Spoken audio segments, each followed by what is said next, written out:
Well, thanks for coming out today and letting me talk about my favorite subject, Nikola Tesla. This is probably his most famous picture. Look at those eyes. So many women fell in love with those eyes right there. So he was a famous inventor and discoverer, 1800s into the 1900s, and then he got erased from history for a while. Most people, when you bring up the name Tesla, they think of the car. So when I first got interested and passionate about Tesla, maybe 1 in 20 people knew who Nikola Tesla was. Then 10 years later, 10 of those 20 people knew who the car was, but they didn't know anything about the guy. But the car is named after Tesla. They do use his motor in the car. Tesla gave us alternating current, so our present-day power system is based on his designs. And so that's probably his greatest claim to fame that we're using today. He also invented remote control, so this is something we use every day. Whether we're watching TV or playing with toys. He gave a demonstration in 1898 of the first remote control craft, this torpedo, at Madison Square Gardens. He then gave a private demonstration to the United States Navy on Long Island, where he sent this and another boat out about 3 miles and brought them back. And the Navy kept asking Tesla, where are the wires? They could not grasp the concept that there were invisible forces such as radio waves in 1898 that you could manipulate and control. So they thought it was a carnival trick. And so behind closed doors, when Tesla wasn't there to defend himself, Thomas Edison, who was the honorary head of the Navy's Research and Development Committee, that's when he said his famous quote about Tesla, I think Tesla's ideas are utterly fantastic, but ultimately impractical, and implying to the committee that it was a carnival trick that they wouldn't be able to duplicate. Now, our military today is very dependent on remote control and wireless technology. But just to give you an example of just how far ahead Tesla was ahead of his time, he didn't offer the United States military remote control drones for World War II. He didn't offer it to them for World War I. He offered them remote control drones for the Spanish-American War. Blows my mind. Tesla also is the first person to discover X-rays. Roentgen gets the Nobel Prize, the first Nobel Prize for X-rays, and Tesla sent him a letter of congratulations and some X-rays he had taken of Mark Twain a couple years prior. And Roentgen wrote him back and said, if you had already discovered X-rays, why didn't you say anything? And Tesla said, well, I realized they were dangerous and they could kill you. And so he put it on the shelf until he could figure out how to make it safe, and then he got distracted inventing something else. But it's commonly accepted today amongst most historians that some of the first X-rays ever taken were of Mark Twain by Nikola Tesla. So AC versus DC. Today we use both of them seamlessly. But back in the day, you were either AC or you were DC. DC was Thomas Edison, direct current. What's the big difference? With direct current, you need a copper line as thick as my forearm, and you have to build a power plant every couple of miles to maintain the charge. With alternating current, you need a copper line thinner than my pinky, and you can send that power thousands of miles. Edison wins the popularity contest, but when people actually sat down and did the math, AC is the way to go. If we had stuck with Edison's system, we would have run out of copper a long time ago, and rural areas today still might not have power. So we had the big rivalry that everybody hears about, Edison and Tesla.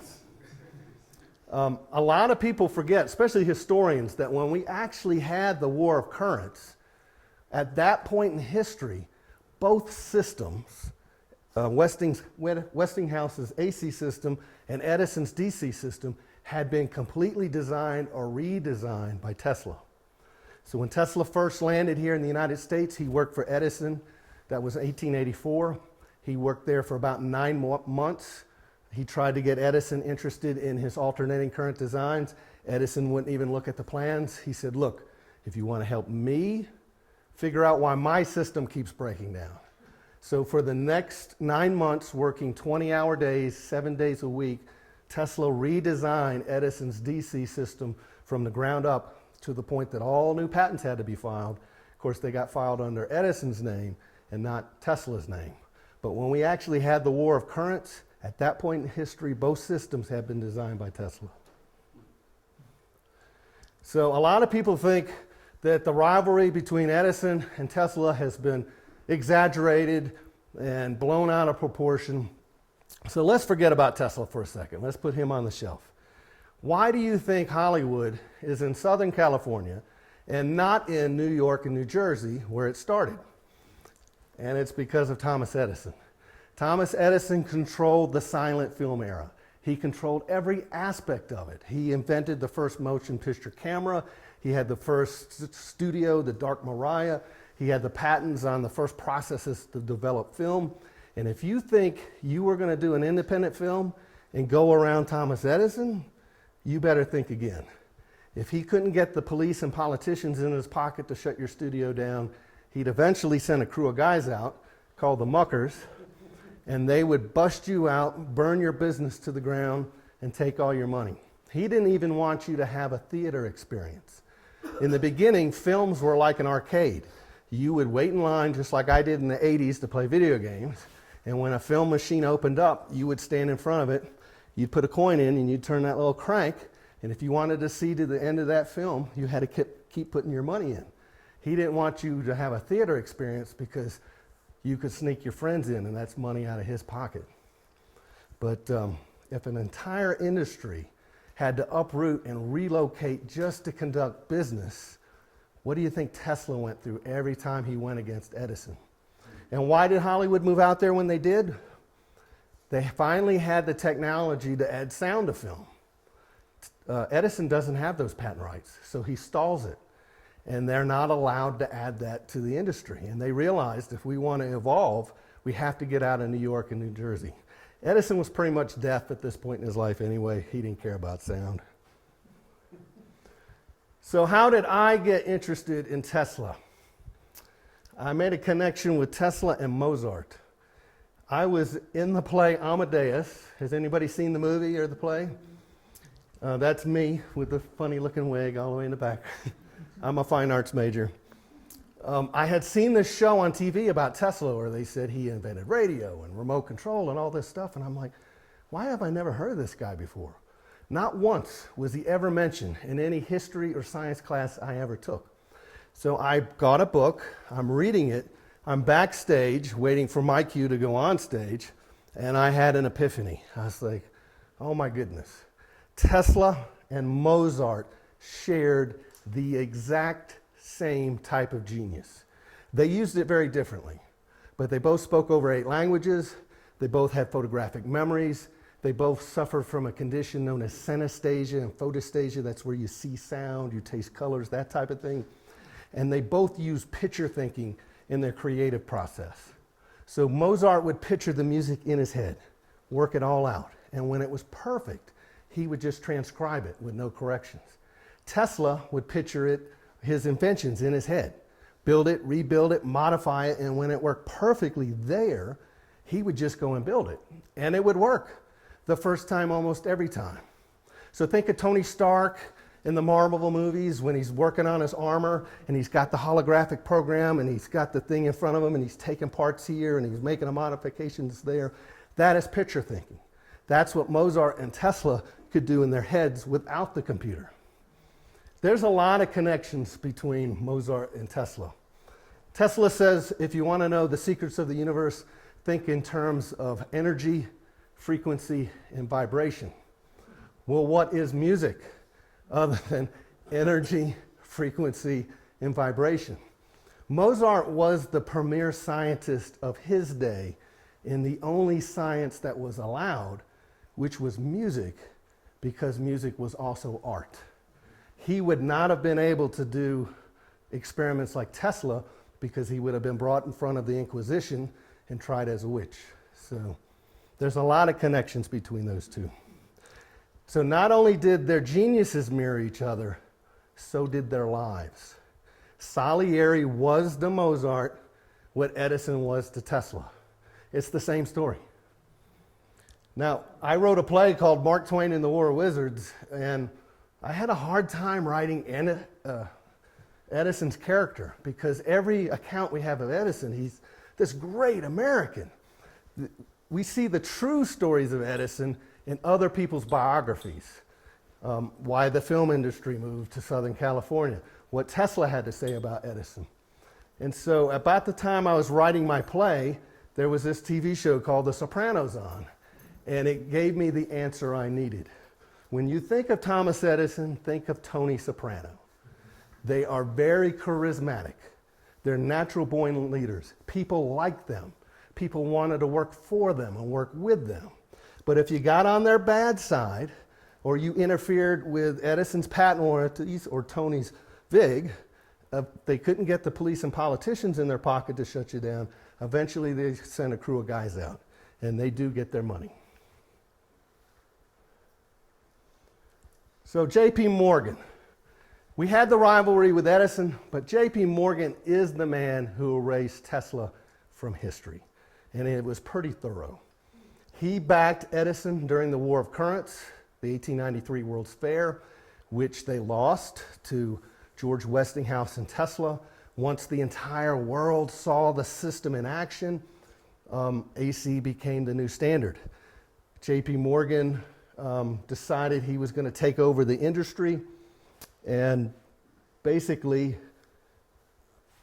took over the investments and managing Tesla from Westinghouse. He basically threatened, he strong-armed Westinghouse. He said, you will open source all the AC patents or I will sue you until you can't fight back anymore, and then I'll take them anyway. Because Thomas Edison had lied to him, he took Edison Electric away from Thomas Edison. He combined it with another company, and today that company is General Electric. So he didn't even allow it to keep Edison's name. He then had George Westinghouse removed from his company, the board of directors, through the finance and the bankers. But because George Westinghouse had never lied to him, he allowed Westinghouse Electric to keep his name. But at that point, both Edison and Westinghouse are out of the picture, and Morgan's calling the shots. Now, when I say he erased Tesla from history, it's pretty thorough. This is Mark Twain in Tesla's lab. That is Tesla in the background. I have pictures of Twain in his lab. I have telegrams from Mark Twain to Tesla. But find me one thing Mark Twain ever wrote about Nikola Tesla. So far, it has yet to surface. It doesn't exist. And this is a man who wrote about everything. Jumping frogs, naked ladies on the Sandwich Islands, some crazy landlady he had in Italy. First x-rays ever taken were of Mark Twain. You'd think he'd write about that. Mark Twain was there the night Tesla beat the grand champion of billiards just to impress Sarah Bernhardt. You'd think he would write about that. According to Sarah, Tesla came in. She was sitting there. This was a Players Club party. Tesla leaned down and said, I'm going to beat this grand champion right here, right now, just for you. And then proceeded to do so. And then Mark Twain and everybody just went nuts. And she said when it was over, Tesla walked by her again and goes, it's just simple mathematics. So she was in love with Tesla after that. This is one of the telegrams from Samuel Clemens to Tesla. George Westinghouse is why we know who Tesla is today. George Westinghouse backed Tesla. He believed in Tesla. A lot of people think that Westinghouse took advantage of Tesla, and that's just not true. Just look up what Tesla himself says about George Westinghouse, and he pretty much says that he was a gentleman and a nobleman, and without his ability to navigate the financial markets in the industry, his system would have never made it to market. It would have been put on a shelf, and then somebody else would have put their name and label on it, and we never would have heard of Nikola Tesla. And how they removed George Westinghouse from his own company, they used the patent royalty agreements he had given to Tesla. And so George Westinghouse went to Tesla and he said, look, they're trying to remove me from my company. Can I pay these to you at a later date? And Tesla ripped up the contract and said, "You don't owe me anything. Without you, I wouldn't have gone this far." Tesla tried to tell George Westinghouse in the very beginning to pay him a royalty based on per kilowatt generated was not practical or realistic. But it was new technology, and that's what Edison was making people sign in his contracts. It would have amounted to billions of dollars, and Tesla knew this, but it's billions of dollars that would have never been paid because it's just not a realistic figure. So the 1893 World's Fair kind of ended the War of Currents. It was held in Chicago. It is the first World's Fair that was lit by electricity. They had the first night football game there. Everybody who was anybody at that time frame was there. Mark Twain was there. Teddy Roosevelt was there. Sitting Bull, Annie Oakley, Wild Bill, all the kings and queens of Europe. They had the World Religious Summit. So every head of every major religion came. And America's first serial killer was working out of this fair. H.H. Holmes. He built the murder hotel right outside of the fairgrounds and would find these gorgeous young blondes, take them back, and nobody would ever see them again. Tesla started dating Sarah Bernhardt at the 1893 World's Fair.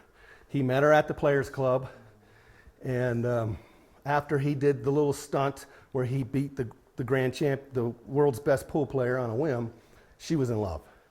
And so she followed him around. She's about 10 years older. She was a silent film actress. She dominated the silent film era. She was a French stage actress. Everybody was in love with her French accent, to include Thomas Edison. So when Thomas Edison's reading in the gossip columns that Sarah Bernhardt and Tesla are dating and that they're riding the first giant Ferris wheel, he loses it. In his mind, that should be him. And a lot of people think the war of currents and the rivalry just had to do with the technology. It had to do with a lot of things. And Tesla was stealing the spotlight.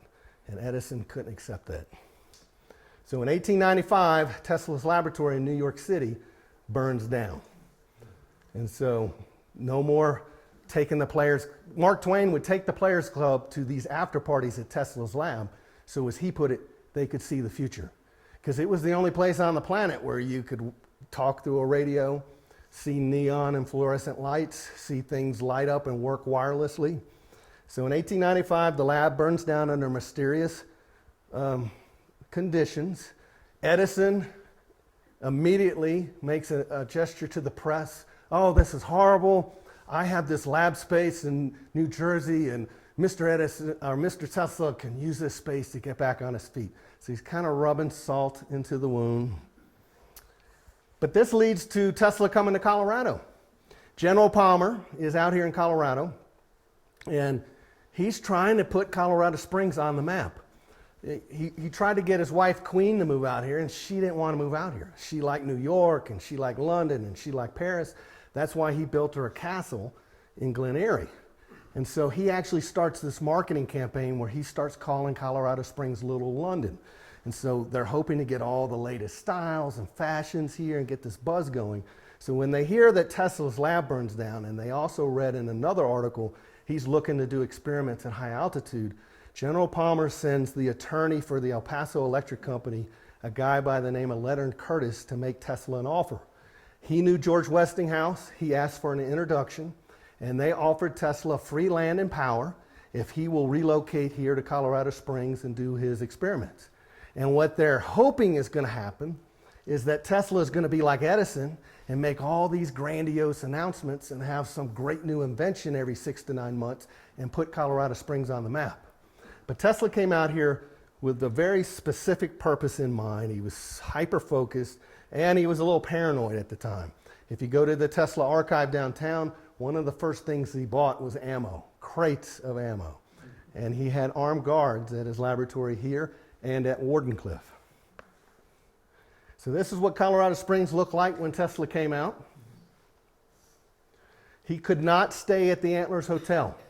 The Antlers Hotel that is downtown today is probably the 4th rebuilding of the Antlers, but that was General Palmer's hotel. And in 1898, the first Antlers Hotel burnt down. The train station that's directly behind the hotel, where you can go get a Brakeman's Burger today, that's where Tesla arrived in town in 1898 at that train depot. So he had to stay at the Alta Vista. So if you're downtown, the Kirkpatrick Bank building, which is right on the other side of St. Mary's, that was where the Alta Vista Hotel was, and that's where Tesla stayed when he was here. So this is Tesla's laboratory that he built. In the background, you can see the Union Printer's home. And that's a modern picture of the Union Printer's home today. On the other side of the lab is the School for the Deaf and Blind. So Tesla picked the hill between those two structures to build his lab because there was a 4-inch water main that went from the school to the home, and he was grounding out his experiments on that water line. So that's Tesla right there peeking out of his lab. He had this sign right there, keep out. I always wondered, can we find that sign? Whatever happened to that sign? So this is that famous picture of Tesla in his lab here in Colorado Springs, and it's a double exposure. So Tesla was in there reading the book. They took the picture. He then got out. They turned the power on, all the streamers. They took that picture. They superimposed the two of them. And Tesla got a lot of enjoyment knowing that people like Charles Steinmetz and Thomas Edison almost electrocuted themselves trying to recreate this picture. Now, I asked a scientist friend of mine to explain this picture to me. What's going on? Well, why has he got all this electricity going? And he showed me here how the wall is curved. And basically, the entire structure is a giant Tesla coil. So Tesla was making man-made lightning storms while he was here. He was measuring them, how long it would take the sound and the repercussions and the effects to go around the Earth. He was sending electricity through the ionosphere, and he was sending electricity through the ground itself. And he was obsessed with trying to figure out how to transmit power wirelessly. It's another colorized picture there. Now this is Tesla in his lab here in Colorado Springs, and this is me in the same spot 121 years later. So if you want to go to that spot today, that is a neighborhood that is 1 block north of Memorial Park up the hill, and that is the intersection of Foote Avenue and East Kiowa Street. And Miss Karen is here today. She lives on the top of Tesla Hill, right across from where the lab was. So she's one of my neighbors. If you want to learn more about Tesla's time here in Colorado Springs than I can give you today, this book was published in the 60s, Tesla Lightning in His Hand, by Inez Hunt and Juanita Draper. There are copies of this at the Pikes Peak Library and at the Manitou Library. These ladies actually interviewed all the surviving people, the people that were still alive that had met Tesla when he was in town. So the sheriff was still alive, some of the kids. So they got firsthand testimony. Then they recreated Tesla's welcome dinner at the El Paso Club. And then they put in the Tesla Memorial that was at Memorial Park before it got destroyed. So this was in the park from about 1963.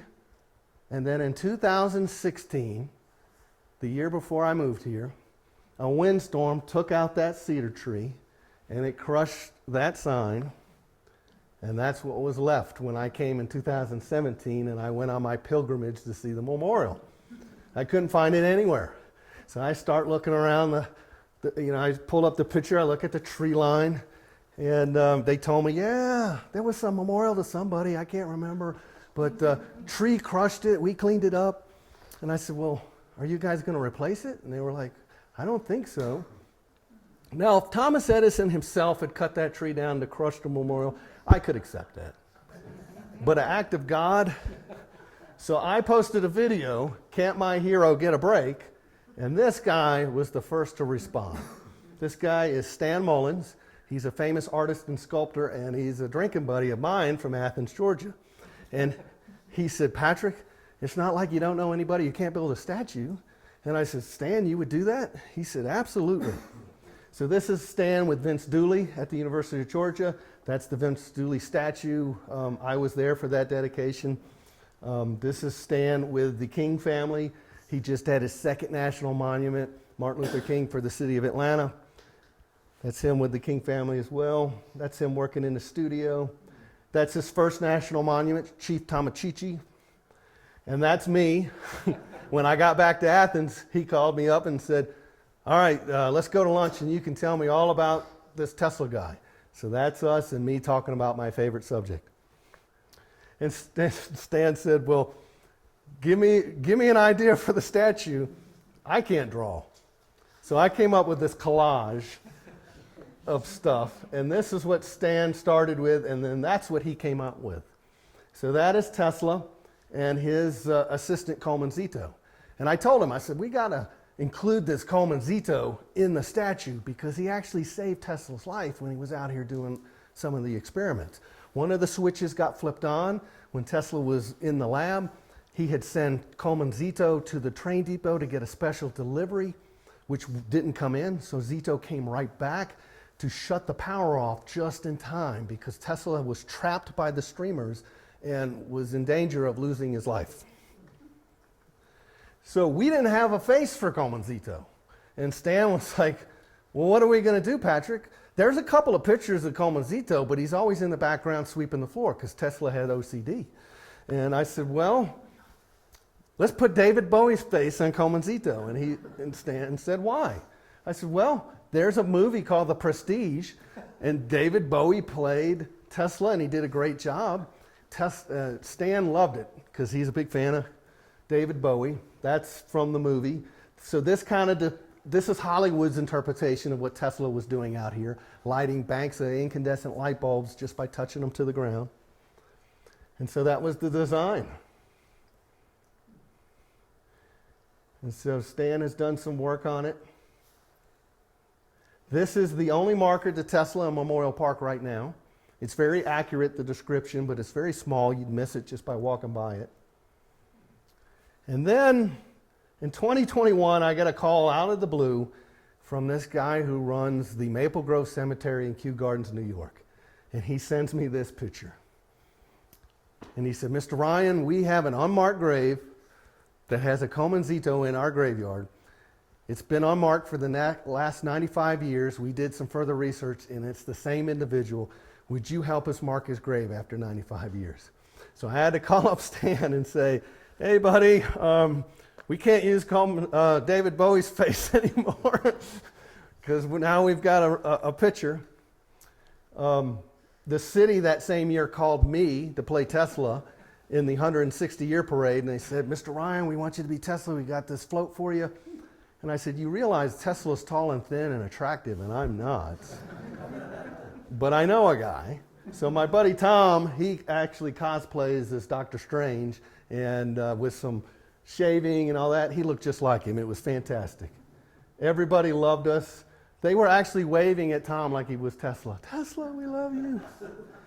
So on that same day, the cemetery calls me back and says, Mr. Ryan, we got a hold of the descendants, and I talked to Coleman Zito's great-great-grandson that day. And I sent him that picture. I said, I'm actually dressed as your great-grandfather. So Tesla around town, you can find him at Bell's Brothers. He's on the countertop. This is a switch box downtown that has a little painting of Tesla. J.P. Morgan at Fargo's Pizza. He's depicted as a bank teller, but I like to look at those as prison bars myself. Yeah. This is a painting of Tesla that's at the Mining Exchange building. Richard Merrill, he was a local actor and historian. He role-played Tesla for many years, also Winfield Scott Stratton, and he just passed away in December. But I gave a Tesla talk last year to the Pikes Peak Posse Westerners, and he came, and so we gave him a special honor.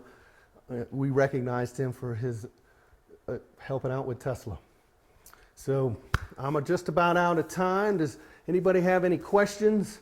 There's a lot of information to cover about Tesla, and I can't do it all in 1 hour. So let me take the rest of my time and just answer your questions. Yes, sir. Why did you leave town then in 1900? Finish the story. All right. Tesla was trying to figure out how to transmit power wirelessly. He said he did. He then closed the lab, went to Long Island, New York, and built the Wardenclyffe Tower. He gave J.P. Morgan one demonstration of the tower in action, and Morgan shut the whole project down, and he told Tesla, I am not in the business of providing the world with free power. If I can't put a meter on it or sell it by the gallon or the barrel, I'm not interested. If I go with your plan, I'm reduced to selling antennas. And he had Tesla pretty much erased to the point that not even Mark Twain's accounts are available. Could Tesla transmit power wirelessly?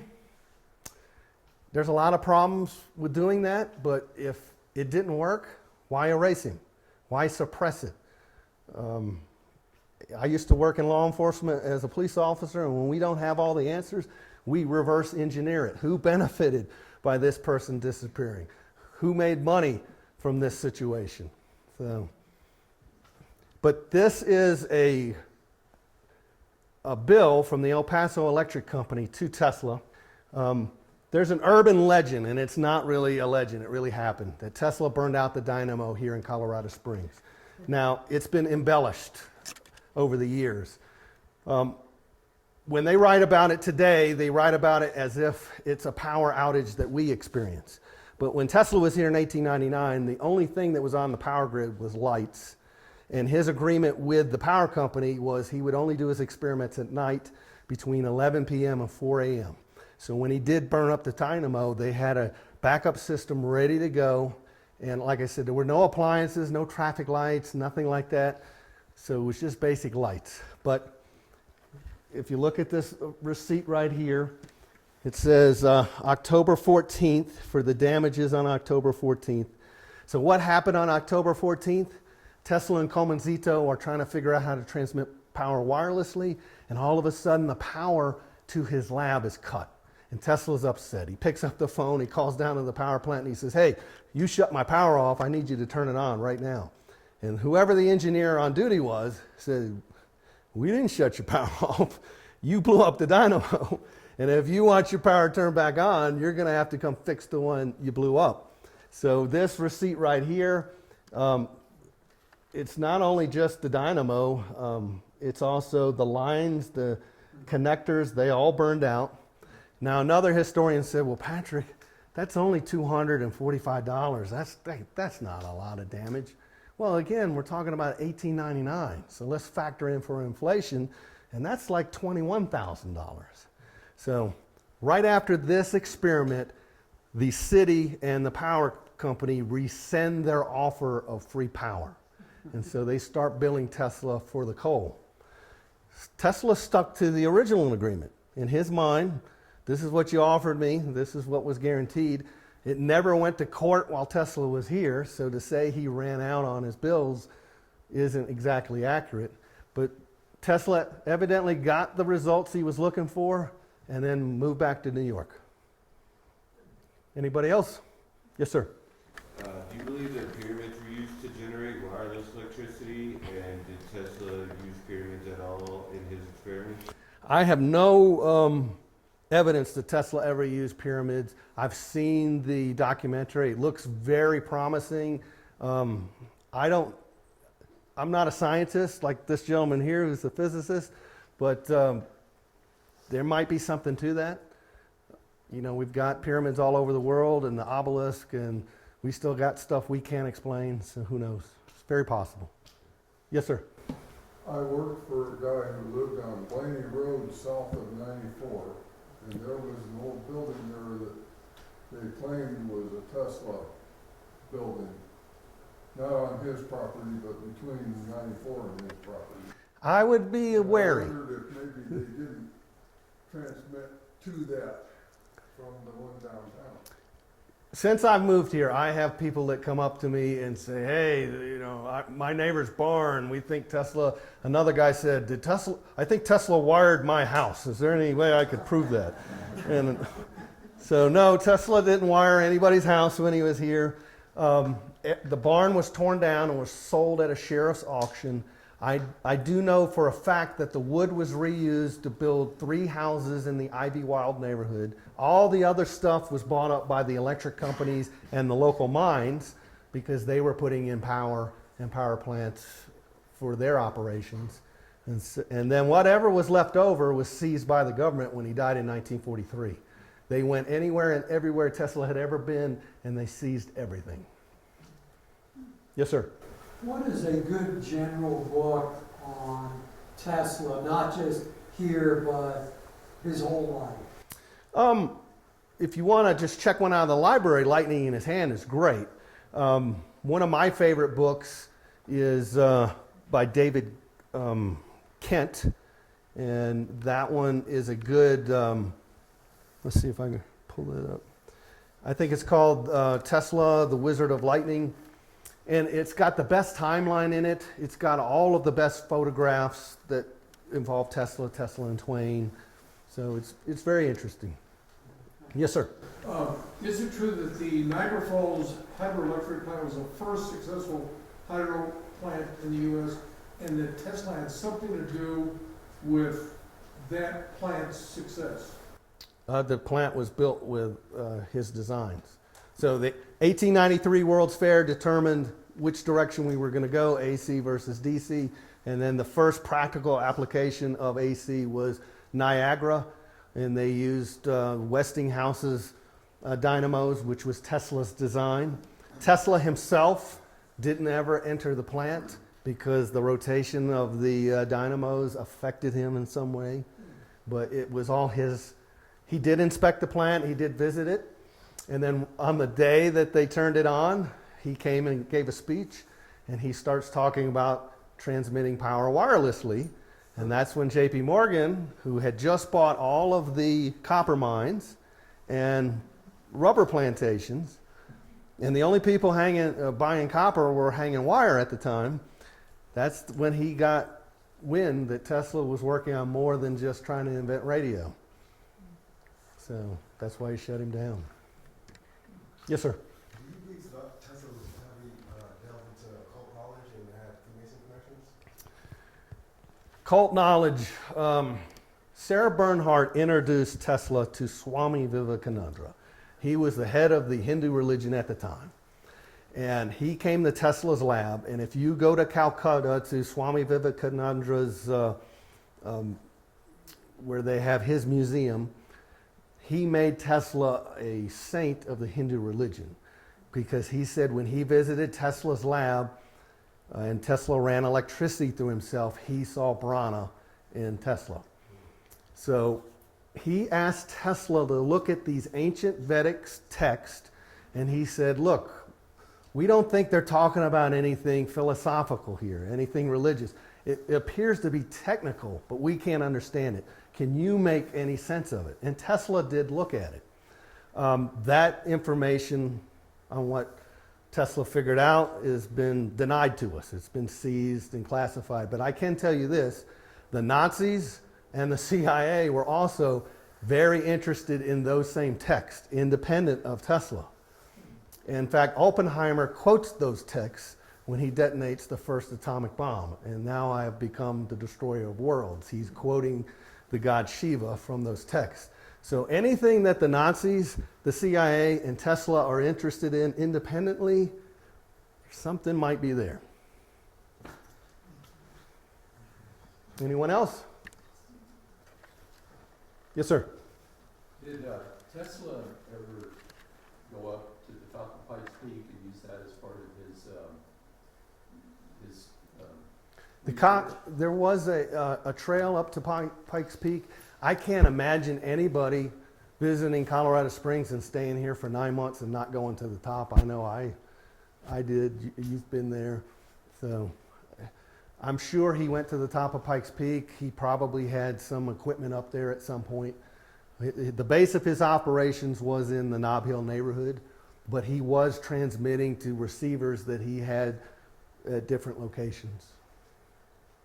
Well, Patrick, one more? Can you just verify that he did die by himself and broke? Because I heard in passing that he got sick when he died and he was completely by himself and penniless. Is that accurate?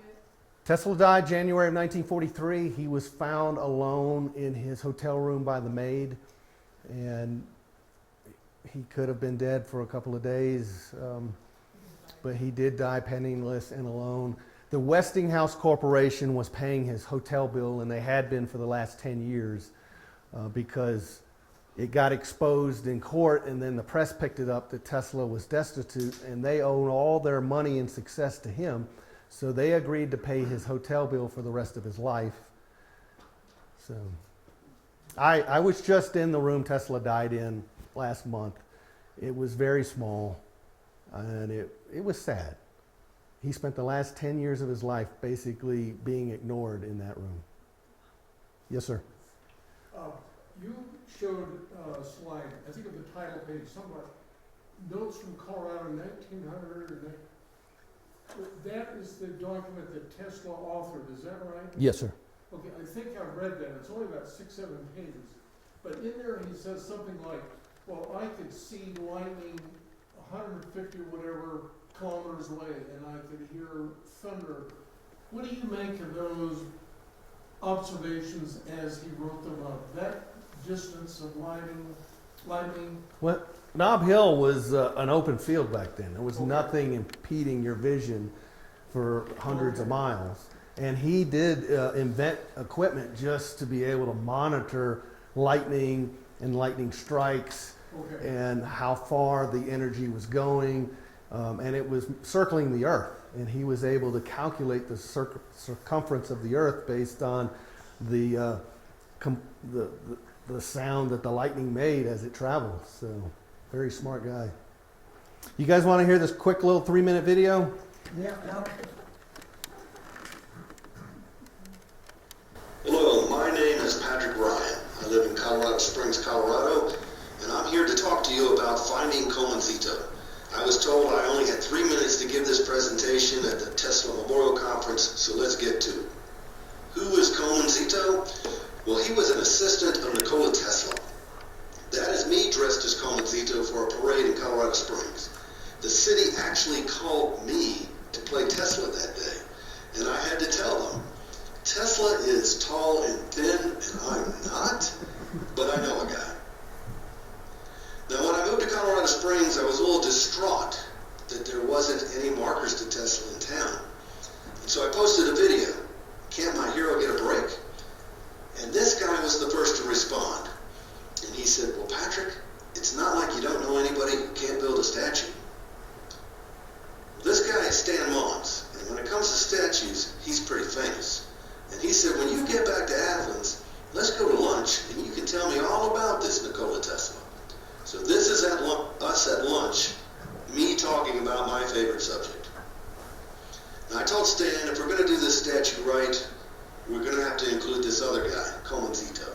He's Tesla's assistant, and he actually saved Tesla's life during one of the experiments in Colorado Springs. So that's our concept drawing based on the only photograph we had at the time. Little did we know our lives were about to change. We got contacted out of the blue, and that person sent us this photograph. And as you can see, Coleman's sporting that big bushy mustache. That's why I had it in the parade. So how did we find out about Colemanzito and his big bushy mustache? This guy right here, Carl Belinas. He is the president of the Friends of Maple Grove Cemetery in Kew Gardens, New York. And he called me out of the blue one day and said, Mr. Ryan, we found your statue project online. In it, you depict another individual, Colemanzito. We have a Colemanzito in an unmarked grave in our cemetery. We'd like to finally mark his grave after 95 years. So I had to call up Stan and say, you're not going to believe this. Then Carl calls me back and says, oh, by the way, do you know who Louis Latimer is? Because we need to mark his grave too. So I had to call up Stan again and say, you're not going to believe this, we're marking 2 graves now. Stan was totally cool. He was currently working with the King family on the MLK statue in Atlanta, Georgia. This is us on our road trip to dedicate Louis Latimer's headstone last year. We kidnapped Carl. This is the headstone that we designed, bronze carving. The headstone uses lightning granite that changes color with the season. Very cool.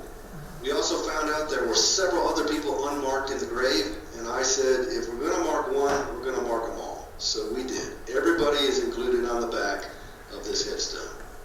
And then I made Stan carve his name in it because he is a famous artist and sculptor, and this is his art. This is us during the dedication ceremony, September 23rd. Now back to Coleman Zito. This is us at the family plot with his descendants. Look how happy Carl is. That is us with the president of the Maple Grove Cemetery planning this dedication ceremony, which will be May 5th, 2024. Look how proud Carl is. Someday we'll get back to my statue in Colorado Springs, but in the meantime, Stan and I are at the Maple Grove Cemetery, and we need your help to help fund the headstone and ceremony to mark Coleman Zito's grave after 95 years. Please consider contributing. Thank you. All righty, folks, thank you for coming today.